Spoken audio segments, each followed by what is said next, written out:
il y a Internet, la YouTube, la CCTV, la ligne officielle. Merci beaucoup pour la fidélité à notre pour le premier numéro de la semaine. Rendez-vous des auditeurs le lundi 5 avril 2021. Joyeux anniversaire. La ville de Kundala Mokolambo Tama. Il y a anniversaire de Bino. Évidemment, remarquable la vie. Tout le monde Mokolomalamu. Tout le monde solo. Il y a politique. Pétition contre le président. Il y a assemblée provinciale. Il y a Kinshasa. Bode Poi. Arokende. To Arokende. Nous, nous basons pour reprocher. Quelles sont les marges de manœuvre pour faire partir par rapport à la situation politique de l'élo. Le gouvernement continue à causer la yango, causer la batmazo, la tire, l'autre continue à causer la le président a signé, Bayokani, samedi, ils allaient rater, tir raté, dimanche, raté. De l'autre comme lundi, lundi, week-end. Toujours continuer à causer la mer, préoccupation de la population, ça veut dire que le gouvernement responsable est exaté. Magamio Soyamboka, ils ont semblé qu'ils allaient un peu bloqué. Moi-même, ça va investir exaté parce que il faut traiter avec des responsables. Démissionner, ça va limite la bango. Alors, tu vas solo on a rendez-vous des auditeurs avec 3 invités na Tonga Lelo. Très rapidement, d'abord l'équipe technique est déjà en place. Karine et Bébé, comme d'habitude, Simbi Caméra, Natongona Lilo, Romain Makonda Zominanzela, il y a web, vous s'abonnez plus massivement à la CCTV, la ligue officielle. Christian Banjolo à Zabongo na Régie TV, Urbain na Radio Mazara Majoute, Jean-Pierre, on a la logistique. Voilà la forte équipe. Oui, comme d'habitude, Natongo. 3 invités Natongona Lilo, Tokobandabongo, rapidement, na Ndeko, honorable Mike Mukebai, député provincial à Kinshasa. Cadre et ensemble pour la République, il y a Moïse Katumbi, honorable Mike Mukiba, Mbote. Merci beaucoup, Fandamo Malamu, on est le Benayo, Balandayo Malamu. Alors, vous êtes au comme d'habitude, forme très bien.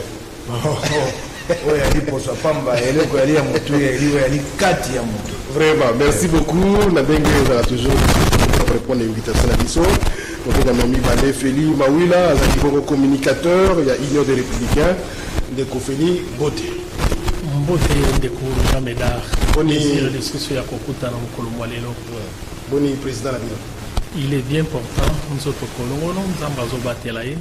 Candidat à président en 2023. Pourquoi pas? D'où Jésus Beludou Yazali Moupansango Mazali analyste politique parfois très proche de la présidence de l'Assemblée provinciale. Ndeko d'où Jésus Mbote.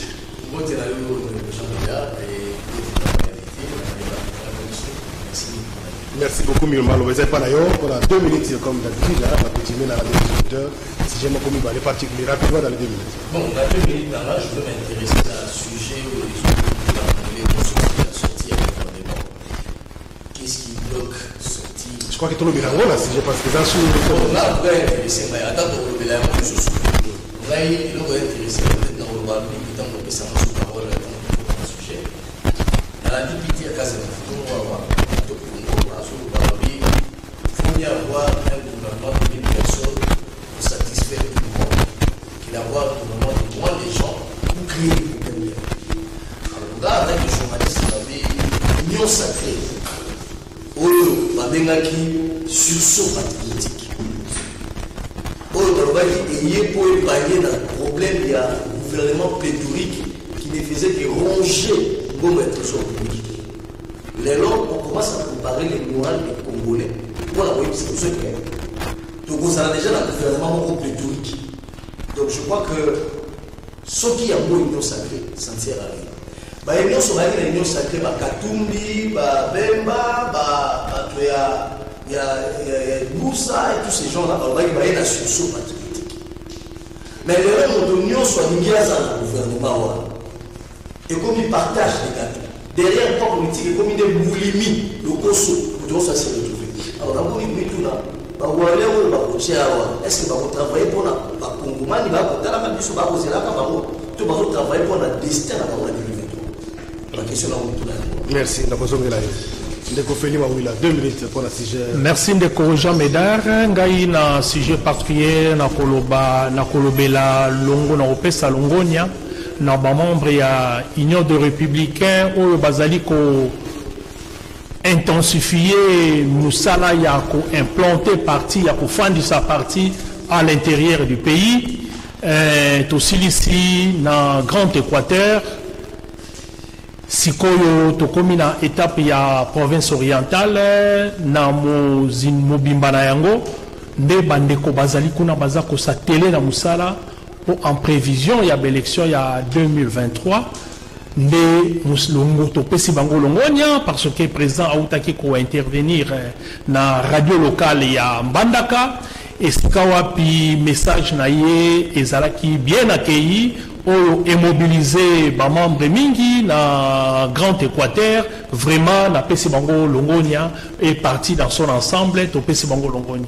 Merci beaucoup honorable Mike Mkebai.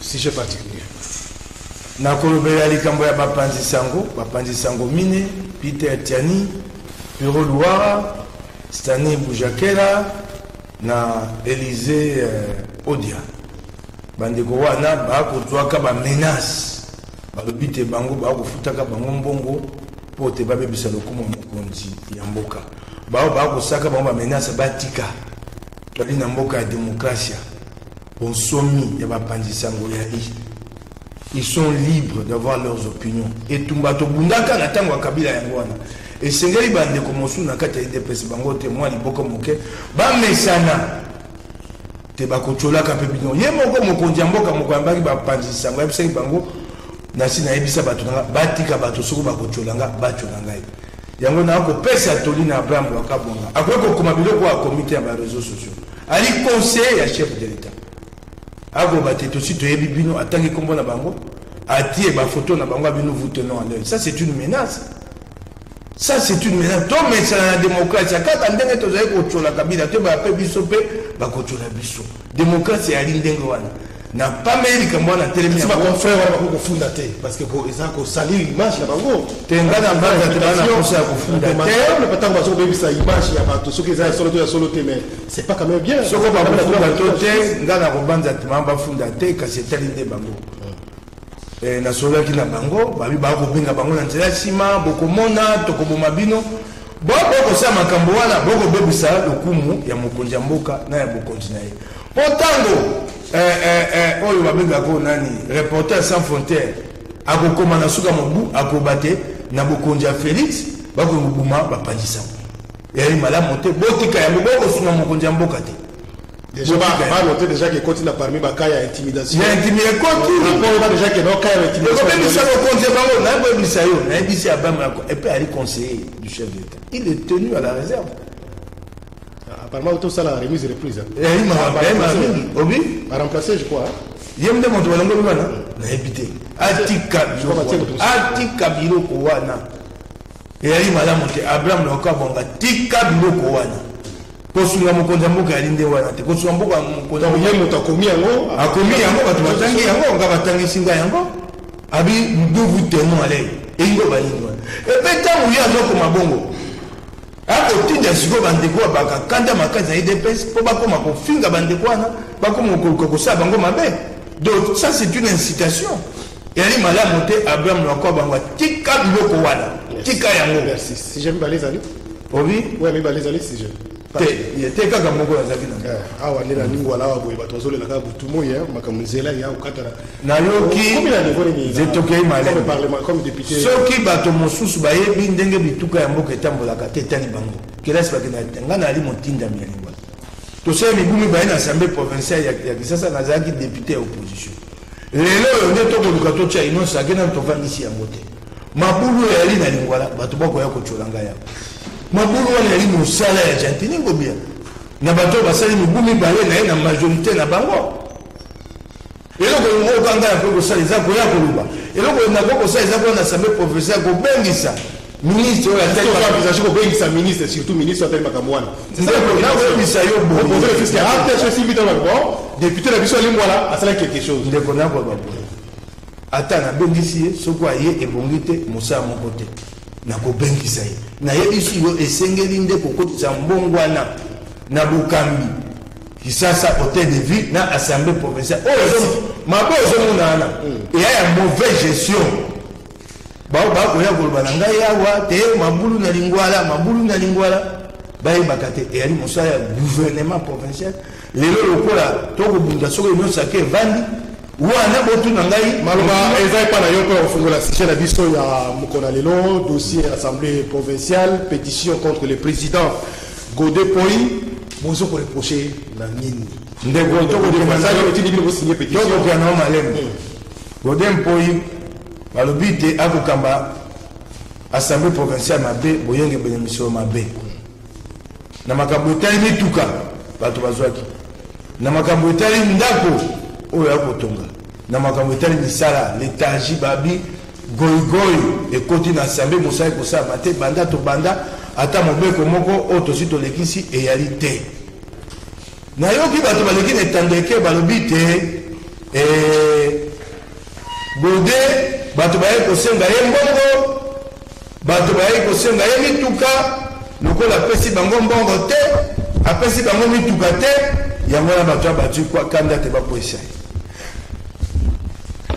basali ya assemblée provinciale les administratifs banda le 14 mars bango mpe bakomela mokonzi ya mboka bafundi boyengemele mabe ya misolo ya Godé Poi ebongo bango sikoyo basengaki Godé Poi eloko nini.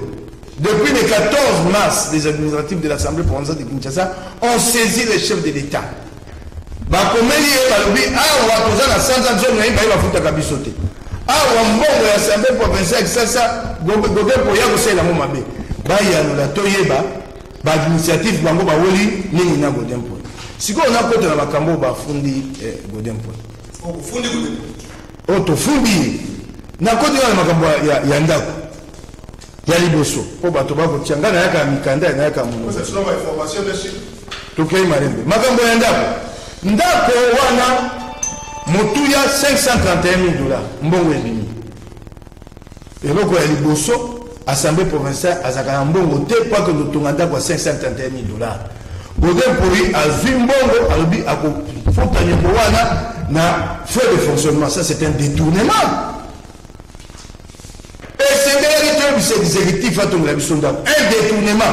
Comment l'affectation à mission ndako ati na misité tokei malembe ami baina ni kama ndako misolo ya ndako oyo ya rapport de gestion à Godé Poi ya septembre 2019 alinga mona comité misolo babimisi yango awa on a rapport de gestion ya bureau 2019 30 juillet 2019 déblocage pré-construction extension APK par la Banque africaine. Na 30 juillet 2019, Africaine a payé Godé Poi $531,000 pour ton mandat. Ça, c'est la lettre qui autorise la marché, passation de marché. Autorisation spéciale. Elle est de la direction provinciale de contrôle des marchés publics. Ce n'est pas Moukébaï. Elle est certifiée conforme à l'original. L'autorisation pour la construction n'a été donnée que le 6 septembre. Mais déjà, au début août, paiement premier à compte la compagnie Goto. $143,000. On paye à une compagnie et la direction provinciale de contrôle des marchés publics n'autorise l'appel d'offres que le 6 septembre. Donc on a payé. Et donc, Liboso, Grief et Liboso. Yango yandako na bibi yango yandako de tourment jana si sama na ngoloba regardez aussi ça peut compagnie à Godé Poi quand la compagnie l'interprète Wanswa Kamba Jean-Claude c'est le propre le gérant c'est le propre interprète de Godé Poi et Godé Poi écrit que ce n'est pas interdit par la loi congolaise. Faux. La loi sur la passation des marchés sur le marché public l'interdit. Délit d'initié passible d'amende. Maintenant, ce qui va être la compagnie Godé Poi assemblée provinciale pour tout mandat. Dans le cas il y a des conditions d'ordre administratif. Oh, la compagnie s'engage pour que ça peut pas faire ça y est. Mon salaire à Boulamater à Sala. C'est la Mikanda. Compagnie à Godé Poi, comme on a dit, il n'a pas escandé à Samogoa. Et là, mon candidat, mon Mikanda, c'est l'attestation fiscale pour l'accepter au foot à Kampako, preuve de paiement cotisation CNCS. Preuve de paiement cotisation INPP. Le gouvernement a agrément à INPP. Ça, c'est la preuve de cotisation. Merci beaucoup. Si ça parle. Preuve preuve de paiement, cotisation, CNSS. Le document est daté 8 septembre 2019. Document où la compagnie a donné pour la porte ici, dans l'Assemblée provinciale pour signer contrat. Tel document, jamais daté, tel est le document, le document est daté 8 septembre 2019, jamais là, le document est daté 8 septembre 2019. Tel est en tête, il y a un document, INSS. INSS, c'est le loi INSS, pendant 2017, et comment CNSS, un faux. Et la compagnie amène ses faux dans son dossier, Godin peut signer le contrat. Un faux. Regardez l'enquête simplement. La base de la caméra, INSS, en 2019. Nous avons INSS, c'est le loi INSS, pendant 2017. Donc, c'est M. Soumine, vous avez reproché. Pour le moment, détail, oui, c'est important. Et elle est dans mon tour. Tant que je vais tout. Pour le moment, je vais Godin pour la mais Godin pouvait commander 48 véhicules. Il a commandé un véhicule à mon nom. C'est lui qui est dans le fond. Moi, je n'ai jamais demandé un véhicule.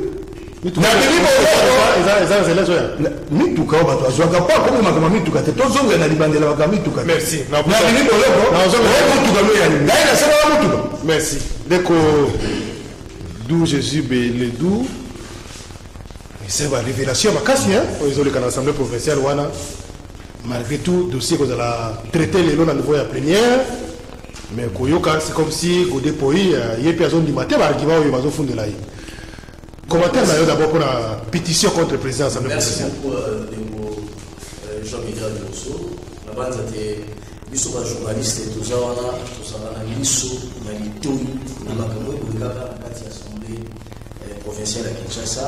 Pétition contre le président de l'Assemblée, ça c'est un exercice parlementaire, c'est normal. Mais ceux qui ont été contenus dans le droit de la styloté, on a monté le téléphone en main pour permettre de temps en temps, on a ces références dans la partie, par référence, on a le téléphone en main. Les députés provinciaux, il y a Kinshasa, pour reprocher le dépôt et l'Ogoni. Il y a eu des bossons. Pour la ligne plénière de Salamakaté, en 2020. On a un micro à côté, comme ça on va avancer très rapidement. Parce que voilà. Ça va, c'est bon. Pourquoi avancer? Ok. Biso en tant que journaliste, tous na to inalisu na makambo ko samara à l'Assemblée provinciale. Na plateau na ngai radio na fandaka na honorable Mike Mukeba ya fandia na tout na ye na lobi toyoki sango groupe moko esalabi 30 députés sur les 48 bazobe nango dynamique ngobila ba député bazali na poche ya ngobila a entretenir bango chaque fin du mois yo zali député na kati ya assemblée oyi ko confirmer biso makambo wana yo zalaki awo aobi iyo ngobila sala 30 députés. Alors, ceux qui sur 48, on sait déjà moins 30. Qu'est-ce que les 18 députés qui sont hors dynamique Ngobila peuvent apporter en minorité par rapport à la majorité?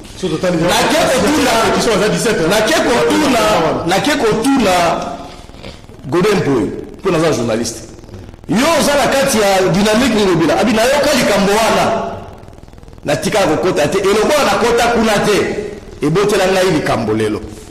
Dans ce qui se a contenu la pétition. Le Liboso a dit Godin Poyi a organisé ma plénière mingité en 2020. Mais tu as rappelé le contexte en 2020. 2020, tu as le contexte, il y a confinement à Gombe. Et puis, il y a restriction due à Covid-19. Il y a organisation, il y a plus de 10 personnes. Ce n'était pas qu'au niveau de l'Assemblée provinciale. Pour organiser plénière, dans le cadre de confinement, il fallait saisir le ministre de l'Intérieur. Et autant, honorable Lazare, le 4 avril, dès le 23 juillet, je crois, au confinement, on a saisi, l'Assemblée provinciale a saisi ça, le ministre de l'Intérieur, on a PSI, avant d'obtenir plénière pour voter le budget. Et Godin Poyi ne pouvait rien. Ça, c'est le premier élément à préciser.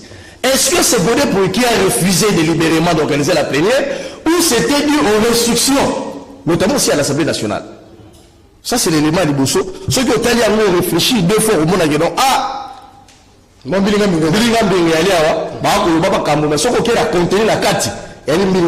deuxième élément. La production législative est faible. On aura Nazawa. Production législative, c'est une action collective. Et il y a une personnalité. Pour la produit non.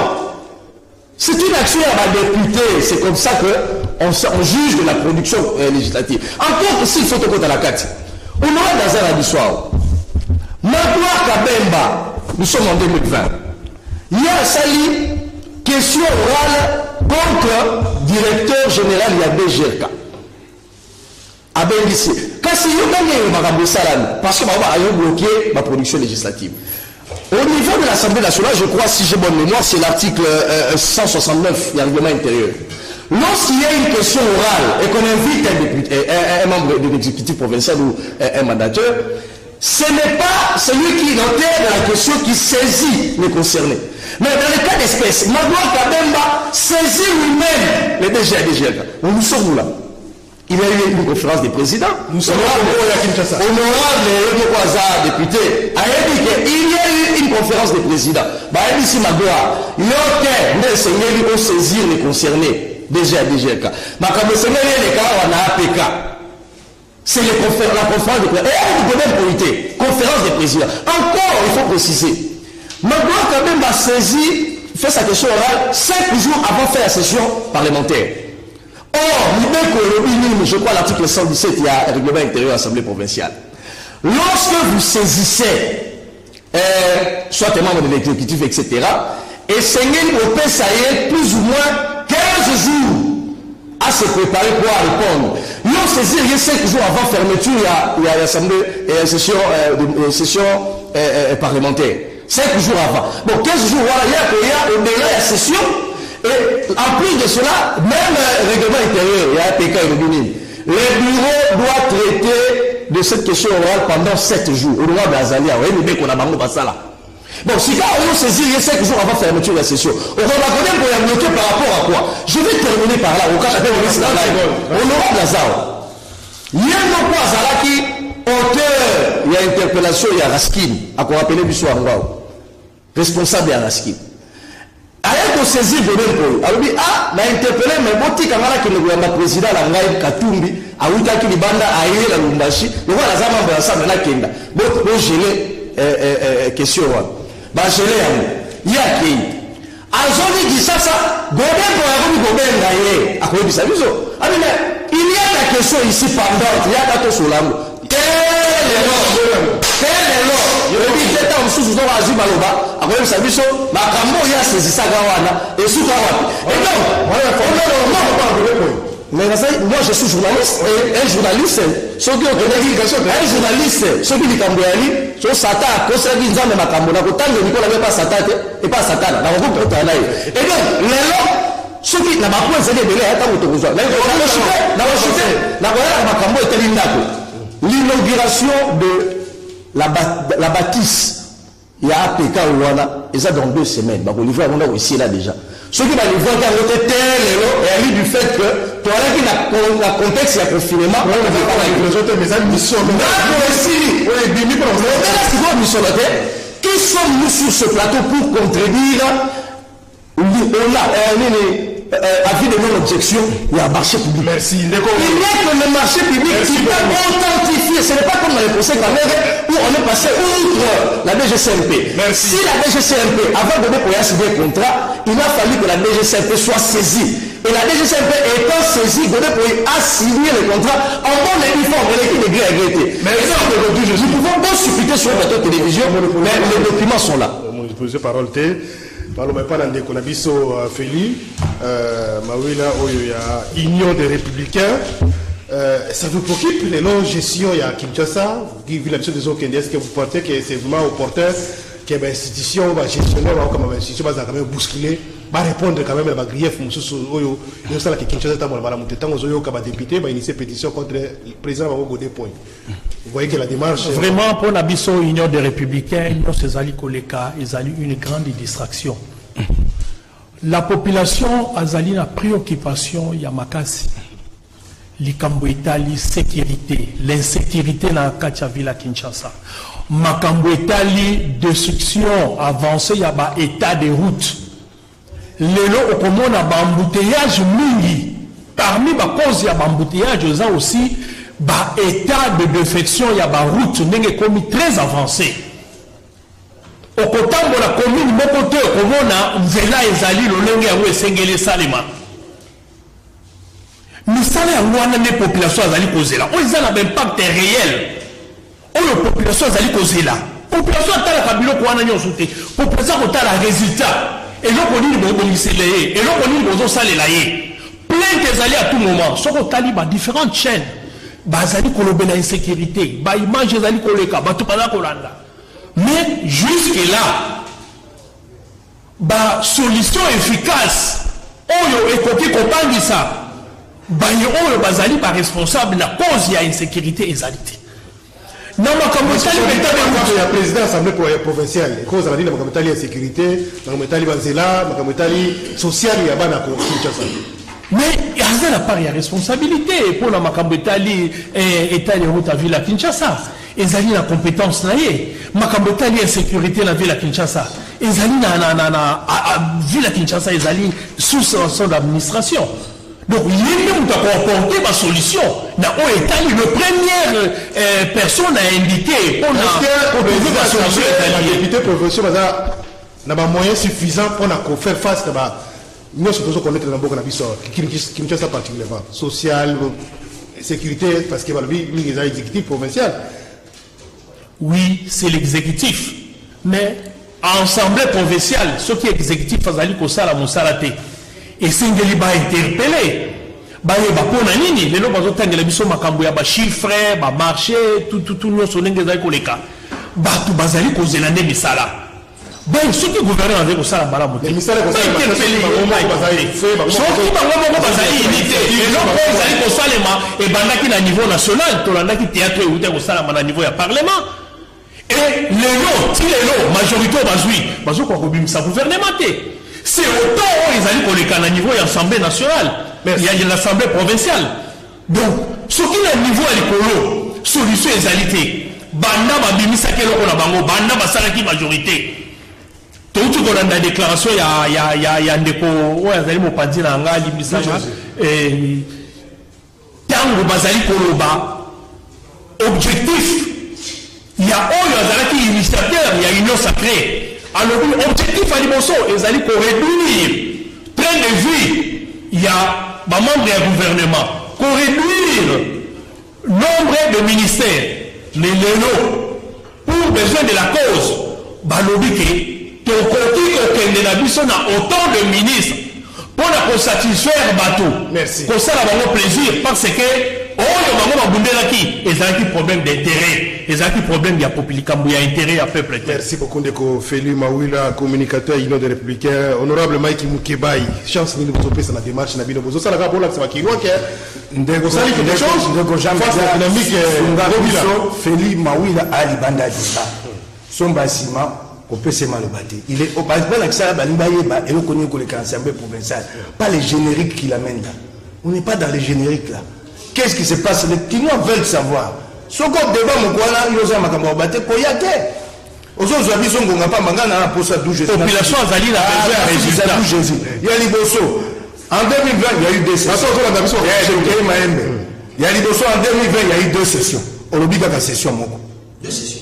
Autant que malembe ndimbola kaka na session oyo ya mars ndenge bakamaki yango na corona session ya mibale esamaki mobimba yebisanga tosala plénière boni naza awa mpo na yo nayebaki yango malamu oyo bini beko il y a des arriérés napesa yo ndakisa edi sur le funérail mobu moleko oyebi te bato ayebaki ndenge kokunda esu bato te bato bakomilela awa baye na mobeko po na to ebandeni to ndokunda bato telelo godé pour la tiangwa l'ordre du jour. Il y a des arriérés là-bas chez lui. Ba pété ko sa matin ndena sa musa de la pesika ndakisa moko. C'était une urgence. Siko obi wana, obi ba tiangwa te pwani. Po ngobilaza na sima wana. Ba final nini oyo ba bengaka nini oyo. Nini hôpital à 50 et comment funéraire bato batondaka kuna mokola poso ya mokoyenga lokola nini oyo couvre-feu eza te mbongo mosu ekenda na hotel de vie yango balingi bafunéraire mezonga te et c'est maintenant Godin qui est utilisé pour faire passer ça pour bloquer les dits nakokenda nao maleme ngai natika kobengisa Raskin te Godin pour appeler sur information ya mabe. Je n'ai jamais initié une action contre Raskin faux. L'action était sur l'affaire de 3 millions de dollars au Bangai Badjoa. 3 millions d'animaux. Donc tu es déjà à côté, tu as des fonds d'information. Et qu'est-ce qui s'est passé? Qu'est-ce qui s'est passé? Katumbi revenait, je suis politicien, j'ai demandé à Godin pour aller à Bumbashi. À mon retour, quelques temps après, je suis sanctionné. Moi j'ai été suspendu début juin. C'est sûr, si suspendu à 12 mois. Et privé des salaires. Et d'ailleurs, pour te montrer que c'est un mauvais manager, il m'a privé le salaire pendant 12 mois. Mais la plénière a décidé, j'ai été réhabilité pour 9 mois. Ça, il ne le dit pas. Donc, on a désavoué Godin Koyi. J'ai été réhabilité depuis. Tel est le on n'a pas fait dans l'Haïti. N'a quelqu'un qui pas un Godin qui va passer un bon roi. Bata gouvernement a dit, quel est tout naïf. Tel est le bon roi. Non, quel est malin. Donc, on le dit, il y a 5 ans d'Ibois. Moi, je vais te... Contrairement à toi, tu ne peux pas me rencontrer sur ce que j'avance. Moi, je vais te rencontrer sur tout ce que tu diras. Alors, chef, quand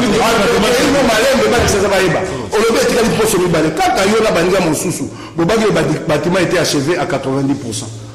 Banda Boloba, que le bâtiment était avancé à 90%. Ce que tu nous donnes pour le coronavirus. Coronavirus, 2 semaines. L'inauguration dans 2 semaines. Ce que tu nous donnes pour le corona. Il y avait un crédit, un fonds de 531 000 $.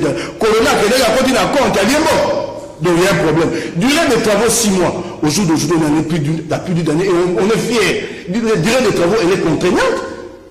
Elle est contraignante. Et puis, au DGSMP, mon cher frère, aux journalistes, briefing avec Godin Poité, c'est pas la DGSMP. C'est la DPSMP, c'est la direction provinciale.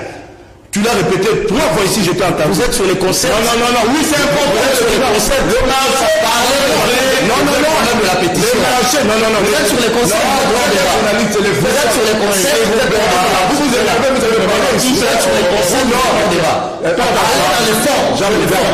Le fonds, il est là. Est-ce que ça a été approuvé par la direction des marchés publics? Oui. Oui, c'est là. Allez dans les fonds. Oui. Les faits sont les faits. Pour les provinces, ce n'est pas au niveau de la DGN.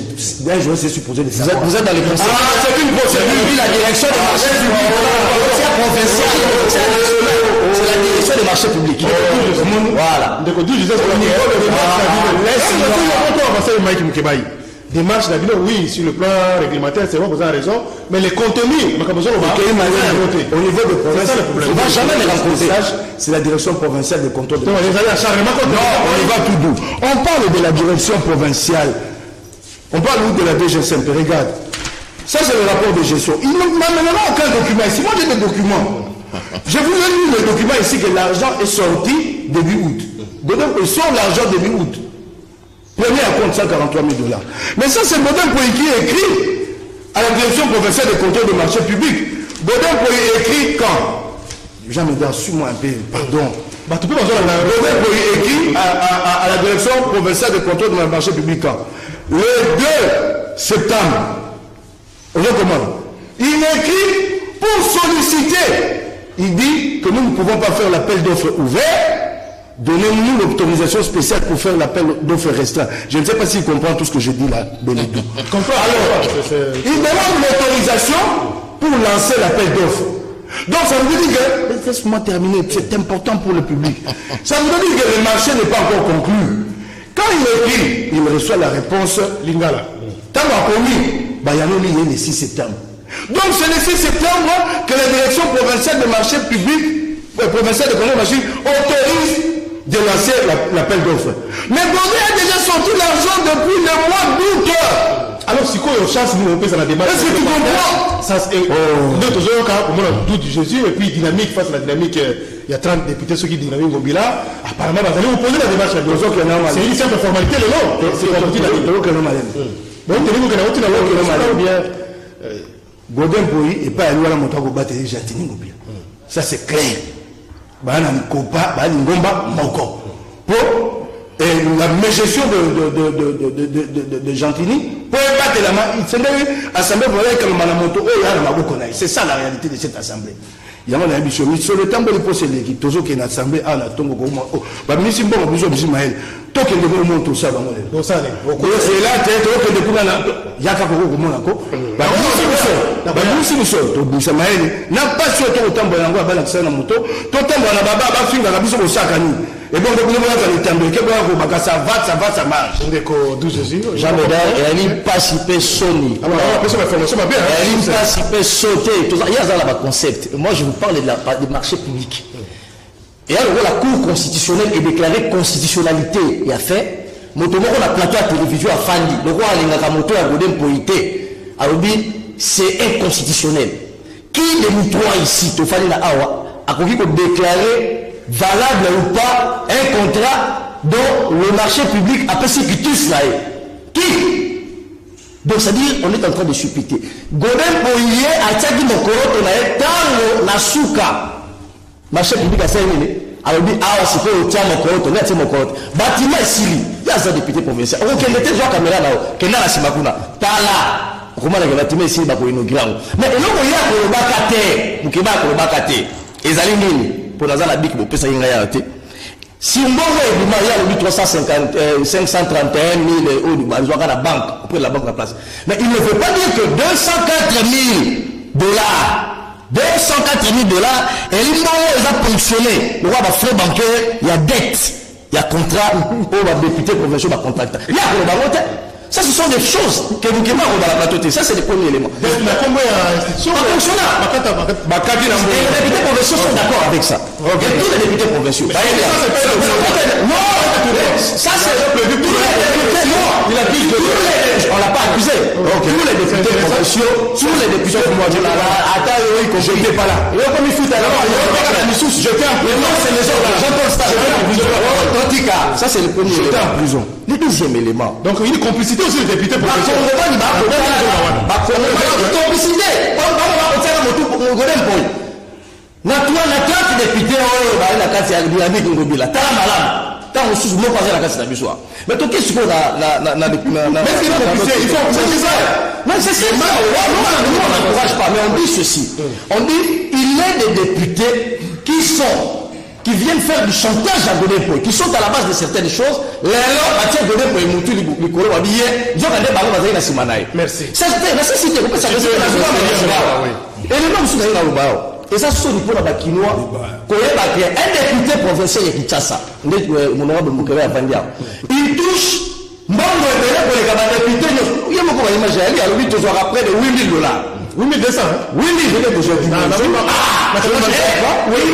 seule assemblée provinciale, la République démocratique de Lumba, dans la zone minière, la province minière de Tanganyika, etc.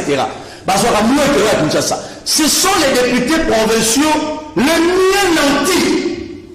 Il faut le dire. Et l'opposition sur la barrière de toute la population, les gens, la macamba, le prochain modèle pour Baobi, ils sont mal. La boulimie, si vous voulez en français, pour aller à la guerre. La boulimie, c'est que la population, disons, on le dit population. Et si dans la rwanda te baobi, ils ont moqué, parce qu'ils ont pas mis motif et pétition à la barrière. Les députés provinciaux sont mal rémunérés, mal payés. Ça va révéler, semble-t-il. Mais on a donné pour un petit bon, on va pas la poche, c'était pour un foot. Tiens, c'est quoi ça?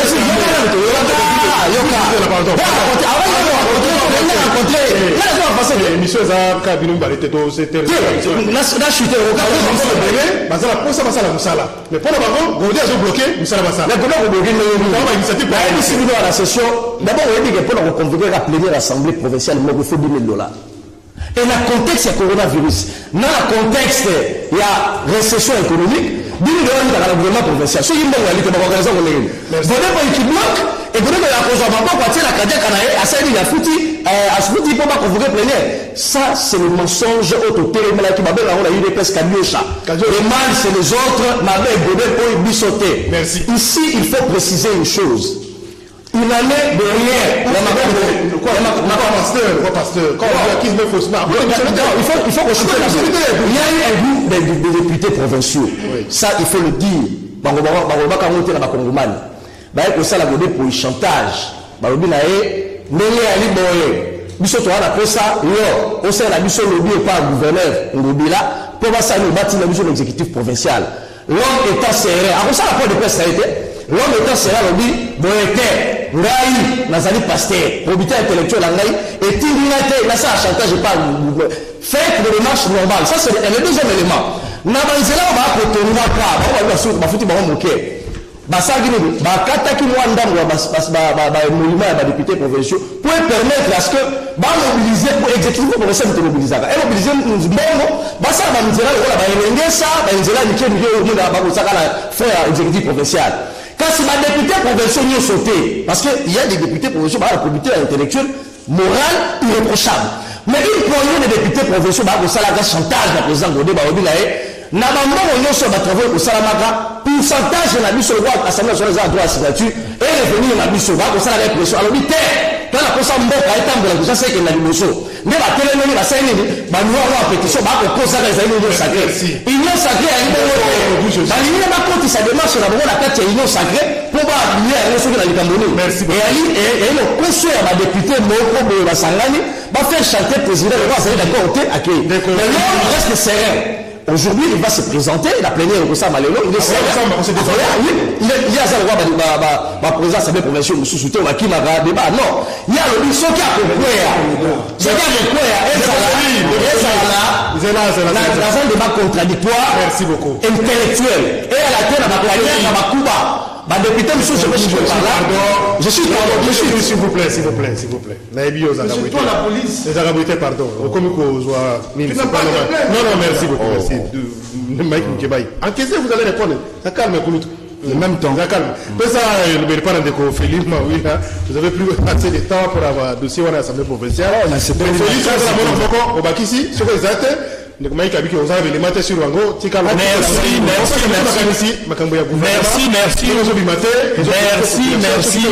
Na maloba ndenge opesi ngai ndenge Mike Mukeba ya uti koloba ke ngai nazala maloba te na nyonso ezali kolobama peuple azali kotala biso intérêt na ezali nini bazali koloba député provincial moko aza kotouche $8,200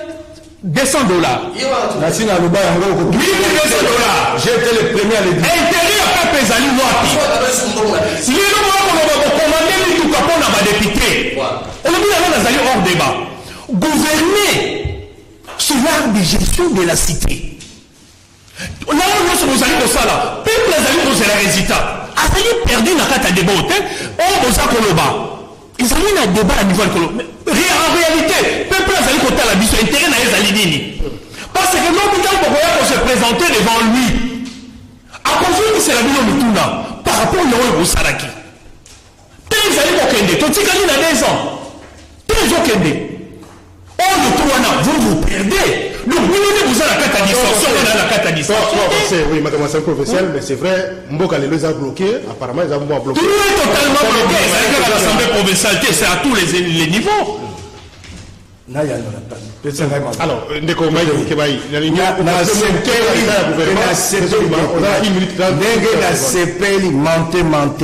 il restera quelque chose. Mon il y a $731 000, un crédit accordé par une banque pour la construction, vous prenez $204 000, vous l'avouez sur le plateau. Donc, Godé dit, j'ai détourné l'argent en complicité avec les députés. Moukeba, il n'était pas là, j'étais en prison. S'il te plaît, je suis pas sain, cette période-là, j'étais en prison. J'étais pas là. Il a peut-être été. Alors, oui, pour ma commission bancaire, moi, je n'ai pas reçu de véhicules. Donc, je ne suis pas concerné. Mais comment mon pays avoue qu'il a détourné l'argent, mais il y a une excuse. Montoné Motinga Minaye a dit une excuse, il a fait en complicité avec les députés. Vous l'avez suivi. 204 000. Bon, moi, je assemblée pour avoir au ça, c'est lui. L'affaire de 8200 $, je suis à l'aise, on me paye 8200 dans le Wakango à Bombangote. Mais c'est quasiment le loyer de Godin-Poy. Le loyer de Godin-Poy est 6 000 $. Ça, tu ne me dis pas.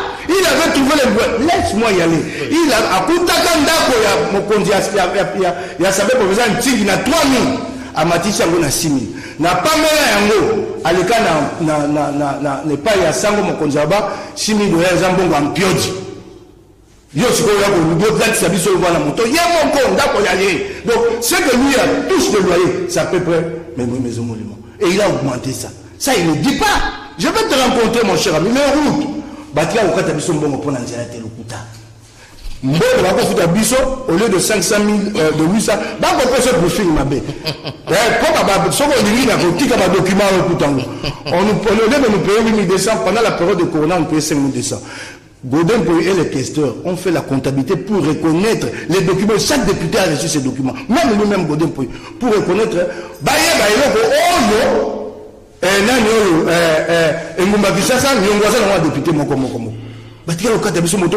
lettre qui dit pas le député. Gentiment, moi je ne sais pas si gentiment, nous venons de vacances ici. Gentiment, vient de contracter une dette à Freeland pour attendre les ça. Et la dette là, je vais maintenant te poser une question. Ça c'est deux petites choses. La dette là, la dette là, pour que le bureau agit pendant la temps où il y a le bureau exerce certaines prérogatives de l'Assemblée plénière. Pour que le bureau va payer ça, mon congé Ngumbaki, ça et c'est le procès verbal il y a bureau Sam. L'autorisation a été accordée à Godin-Poy. Où est le procès verbal de la réunion du bureau? Ça n'existe pas. Et puis, aux autres il y a une Kambobi, il y a tout le monde. Et les agents, ils ont écrit au chef de l'État, depuis le 14 mars, s'il se plaît. D'ailleurs, les agents, dans leur mémo au chef de l'État, ça n'a coûté que 140 000 $. Et les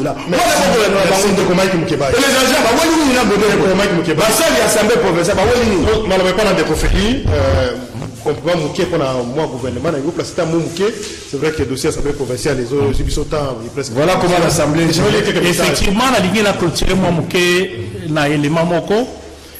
Population esengeli atala lolenge nini basali kosakanela mbongo ya l'État. Baye oyo bazali kotambola na se ya moli pona kokangisa ba recette wana. Kutungisa mosolo. Mbongo so bimame musala so mona mate. Bazali kotambola na etenya eli baza kolia nzela na nguba pona ko régénérer ba recette. Kosala kozwa ba recette kota la mosolo ya l'État. Bazali kozelo komorote. Mais le niveau de construction, la guerre des chiffres. Et puis la population, tango ils alignent. Donc tout ça pour tenir il y a quantité. Oh ils allaient ingir même la population. Balé au talabiso. Tant bazan au tal débat. Oh ils allaient combiner autour des chiffres. Pour le côté likambo ils allaient côté la beaucoup média gouvernement. Nakanis pour kolomsusu to les kakiawa na débat. To le baki. Mutu nyonso a participé qui n'a pas et c'est là qui alliance au bassin qui contre nature. Batutu babaki to viola qui ensemble mais pas nanga il les alinini. Les gens ont tout le monde azali kolobaki. Ngai soki na zolo côté na bimi la union sacrée. Ngai soki na zolo côté na bimi la union sacrée. Na kota la pression wana tout le monde débat, niveau de YouTube, les réseaux sociaux, comment les gens se payent et c'est tout ce qui se passe tout autour, il y a formation, il y a gouvernement. Il y a moins de temps, tout les a perdus. Les conséquences. Le problème c'est quoi? Parce que ça te fait mon tuyau. Mais tout le monde a participé à la coup d'État. Oh, bah ça l'a qui. Mais est-ce qu'il y a soit pas naïf? Parce que l'objectif c'était ça. Merci. Partage un gâteau. Merci papa fait. On va le voir qui contrairement non, on va le voir qui que non. Tous allez qu'on ça, tous allez qu'on violer l'idée pour un intérêt à la population. Merci de Feli. Tu entends quelques messages rapidement, mais le micro est pas dans déco. de Jésus, bonjour Jumel et les invités, mais biso awana commune ya Bumbu, Banzela ezalité. Alors le président ya APK na Ngobila batika ba distraction na Bango, na Bino, Ferdinand Nzouzi. Bonjour Jumel, stade municipal ya Bandal, kuna makambo ya minene ezali kosale mawana. Ba Chege, Bachel, Miyibi, etc. Alors que le gouverneur Azali Koloba est l'autre côté. Kings. Bonjour Jimel, mais Godé Poy Azali na église na Bandalungwa. Mais terrain municipal il y a Bandal, les Ali Kosilate. Azali Koloba est l'autre côté. Basi ya Bandumba, Bakoma Kofanda Kuna na Kati. Bon, de Jimel, Mbote, problème il y a Mai Awana commune il y a Bumbu. Na courant ezalité gouvernement pe ezali ko bimate sikoyo biso to kufa na biso po ngobila azali ko loba rien. Bonjour Jimel, toujours na commune ya Bumbu, problème ya Nzela na Sayo Birmanie Asosa Gambela ezali impraticable, donc biso tozali effacé na programme ya gouverneur ya Kim. Bonjour Jimel, na ba invité na yo, insécurité na commune ya Bumbu, ba Kuluna, ba Zongi, makasi mingi na direction ya Sayo, croisement Mafuta, Souciate Moko ezaliwana, mais basala ka rien. Donc on dit Juju, moi il m'a une question complète comme ça on va prendre les appels. Merci beaucoup. Rapidement, nous appelons rapide. Nous avons rencontré honorable Mukebaï. Nous avons supputé, nous avons banda pata. Comment un député provincial a eu que agent a fonctionnaire à APK et a été assemblée provinciale de foot à Rabango dans les Bengana na poste Godem Poy. C'est le gouvernement central. Il n'y a pas que l'APK, c'est toutes les assemblées provinciales de la RDC.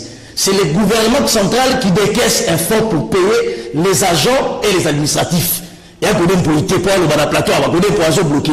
Donc ça c'est superfétatoire. Quand on va soutenir l'hypothèse à la plateau, un député provincial. Deuxième élément. Il y a le à celle-là qui a la motion, il y a celle-là qui dit question orale, quelque chose comme ça, à celle-là qui, président de l'Assemblée provinciale, qui a Mokonzinaï Katumbi, mais à sursoir, ce n'était pas important. Katumbi, c'était plus important qu'une démarche parlementaire. Il est parti. Au retour, Bakangi, poser la question à l'honorable. Qui est ce dossier? Ne doit-on pas aujourd'hui parler, il y a une motion alimentaire pour faire pression, une motion esthétique. Il y a c'est vrai de dire que le mal c'est Godem Poy.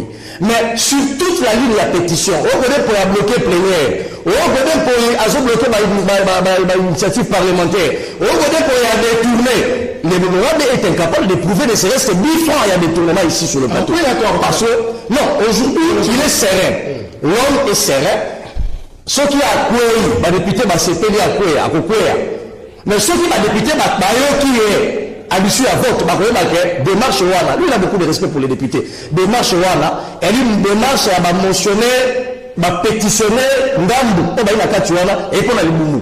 Elle est pour la chantage, et elle est fait pour l'intérêt de l'Assemblée. Je vais terminer par un élément très important. S'il vous plaît, honorable à l'objet, Makambouami Touka crédit, véhicule, Bafout, ceux qui Makambosa de ceux qui essayez de payer sa précision. Seul intérêt, au député Banéo, la Foutara, la Makambouami Touka, seul intérêt, l'opération achat de véhicule, il y a un intérêt à jouer, Moutouka, Bafoutara pour la banque. Au-delà de ça, il n'y a aucun autre intérêt de député perdu dedans. Non, ça ce sont des choses que mais le problème il est dans la motion de la Kanyaka. Est-ce qu'il y a cette sincérité de la carte de laisse-moi d'abord. Oui, c'est une question fondamentale. Attends, je vais le rencontrer. Nous sommes allés à l'école. Je ne sais pas pourquoi. Tu me poses cette question. Monsieur a reconnu ici qu'il y a eu des détournements de 204 000 $. L'autorité. Il dit 204 000 $. Il était ponctionné au ponctionne à l'issue d'une première. Attends. Il a dit la député sur la salle. Attends. Attends, parlons français. La plénière ne peut pas autoriser. S'il te plaît, la plénière ne peut pas autoriser de violer la loi. Quand un fonds est affecté à un besoin, tu changes de besoin, c'est un détournement.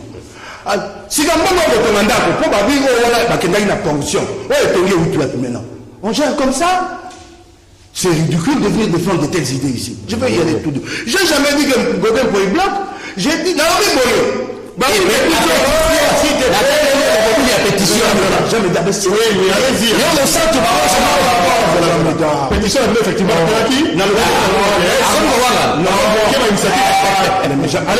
Je n'ai pas envie que. J'ai pas dit que c'est vous, mais j'ai parlé des agents. Moi, je n'ai pas dit que Godin pour bloc, je ne l'ai jamais dit ici. J'ai dit, Nalobi Boy. Balobi te, pétitionnaire, kende ko senga Godin. Et bon, sali, fuli Godin poignet. Bango ba wili, c'est il est pas bien voilà. Biso to est toi le poste to ko senga. Et bon, bango, ils disent même dans les documents adressés au chef d'État que le bâtiment coûtait 140 000 $. Ça, ils ne répondent pas aux agents. Parlons là du salaire des agents, puisqu'on y est. Et tu es sous-informé sur l'Assemblée provinciale. 30 secondes. Je vais y arriver. L'Assemblée provinciale est surendettée. Dette véhicule, plus de 3 millions $.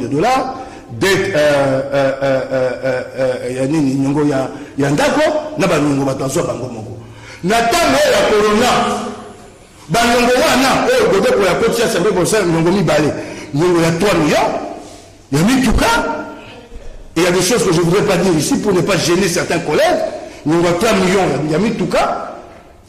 Nyongo, il y a Ndako, pendant toute cette période, Nyongo Wana et Bakisani, pour foot intérêt, il y a maintenant des intérêts moratoires sur les intérêts. Mbongo et Foutaka, administratif, et Kamini Mbongo Foutaka, gouvernement central. Et comme ils sont bons, gouvernement central est côté, na banque à Juniors. Et c'est comme ça que les agents ne sont pas payés. Il a évité. Lui se fait briefer, il reste là. L'Assemblée provinciale a beaucoup de problèmes. Moi, je vais te dire. Attends. Merci, Mike Moukeba. Non, pardon, la dernière. Là, maintenant, je m'interroge, tu vois. Qu'ils disent les 3 373 000 $ de véhicules. Et où est l'autorisation pour que Godin aille contracter cette dette au nom de l'Assemblée? Merci, on va y revenir. Alors,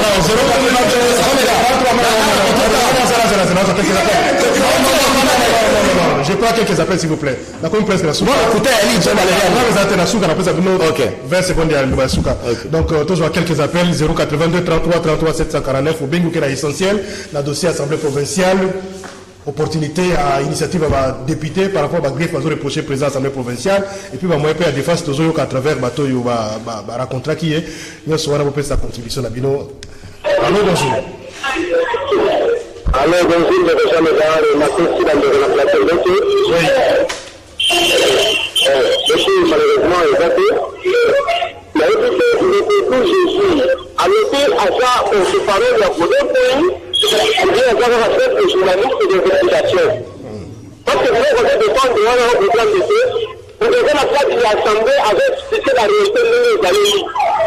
Mais il y a des petits problèmes de la proposition motivée que nous devons jeter. Quand vous faites ça, qui est dans la zone là? Si on a déjà besoin de y aller sur le terrain, je sais que les gens peuvent parler, mais c'est fini. Jean Bikila, merci. Merci beaucoup de Jean Bikila depuis Kinshasa. 082 33 33 749 Tozo appel Moussou Nazala Singa. Allô, bonjour. Allô. Oui. Bonjour. Bienvenue sur Api, comment ma PC de journaliste à partir de Kamboké. Ma PCP journaliste à merci papa, quel est l'essentiel parce qu'il y a une minute sur les cas. Quel est l'essentiel? Il y a le bagouille. Dans mon niveau, 8 ans, vous devez le afficher mon collègue. Tout comme ça, vous devez être en bonne sécurité, la Est, la Kassai. Mais, c'est ça le problème. Mais, tout le monde a semblé professionnel, on a eu fonctionné à l'époque de pièces. Godin pour avoir un majeur de contrat, il y a mon corps. Et comment vivre avec une sécurité et en pleine vacances parlementaires, dans nous, la l'équipe de Kessie Bafon, il donnait la Félix Bank pour le bateau balancer là. Et c'est pas normal. C'est pas normal, normalement, et puis c'est un pasteur. Il faut la communauté, il faut la destituer. Je crois qu'il a aussi la force. Dès que Moukeba, il veut éviter la destituer à sa pétition à Kouya. À akoya. Mais il a le bagou ya suka. La débité est dans alimenté guerre na est. Mais il a servi débité de Kinshasa qui alimente le Koulouna. Merci beaucoup. 082 33 33 749. Tous appel Moko rapidement. Allô? Oui. La présidente a commencé dans le studio également, l'auditeur. Et puis la présidente Ningi, honorable Mike, parce que à la question qu'il y avait les 7 députés dans le Congo, où il y avait un souci à peuple naïe, quel qu'il soit son camp politique, il défend toujours son peuple. Donc pour la motivation Mike, vous trouvez que Godé Poyena Bobila, ils avaient pris Kinshasa comme leur bien privé. Et heureusement, les 7 députés dans le Congo, Mike Moukebaï, ont terminé par moi, prévenant qu'après prison, on définit, abîmé, les gens abîmés, pété, mais les sous.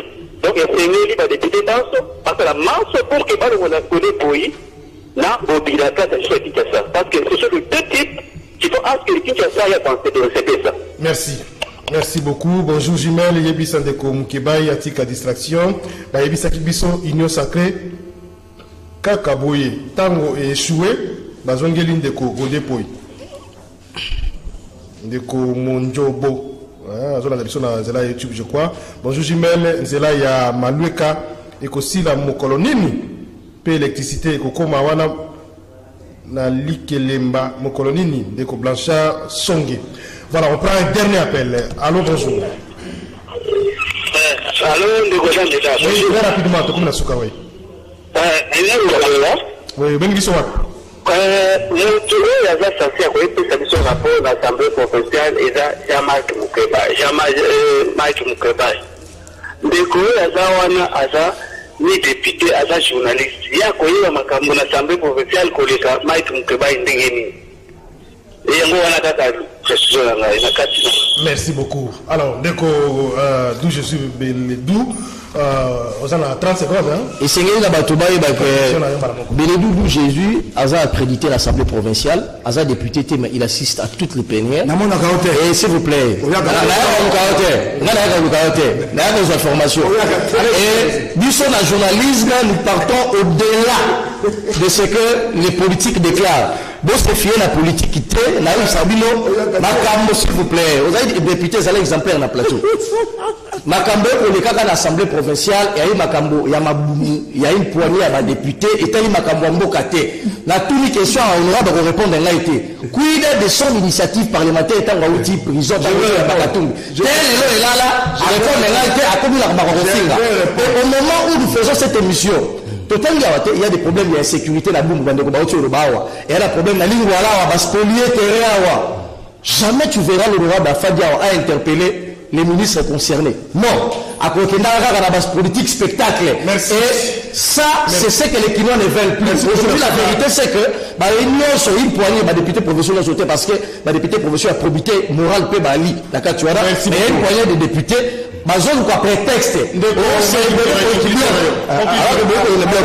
Ce sont des choses voilà. Donc c'est un peu ça. Précision. Au moins, quand on est de mauvaise foi. Côté Kalingo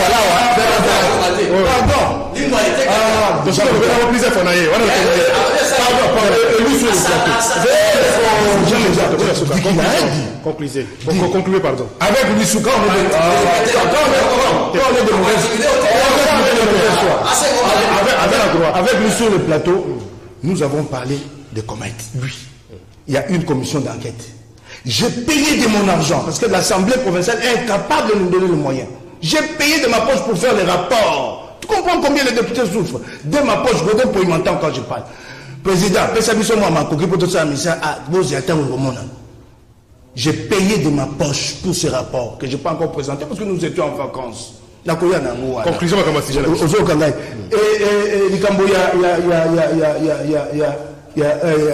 il appelle ça? Question que j'avais adressée au ministre. D'abord, au Bandagi à l'Okuta, au Biraskin. C'est moi qui t'ai corrigé, sois modeste. Mon cher ami, on voulait détourner 3 millions. 3 millions. Toké no malembe. N'a qu'à répondre et te répondre. na tiengo makelele te na côté boloko na bimi na moni te bato ba za million misato batiki. Qu'est-ce qu'on pouvait faire? Bake de ko futi sengumba ki sasa mbongo alukuta. Tant que na moni na zongi sima na ko le kisango misa ko sala ya libeli. Je termine maintenant. Pardon. Bah, même la preuve ici que j'ai touché l'argent de quelqu'un. À l'Assemblée provinciale, je t'ai jamais vu, je suis député. Tu ne viens pas. Arrête de mentir. Tu es accrédité, tu as dit. Oui, je suis J'ai dit au Quinois qu'il ne vient pas à l'Assemblée provinciale. Pardon, s'il te plaît. Mais je termine. Pour montrer combien, les bâtiments que Godin Poya a construit, c'est 15 sur 8. 531 000 $. Le grand bâtiment que l'Union européenne a construit, avec tout mobilier, amphithéâtre, à l'époque, le sac du sommet était à plus de 20 $. Il a coûté 1 245 000 €. C'est le chiffre que je donne au Quinois. Conclusion. Merci. Pour conclure, Nangaï, population à Sengeli Aïbaïte, Bayo Bazali Kokambamboka Baza insensible, n'a pas si na bango.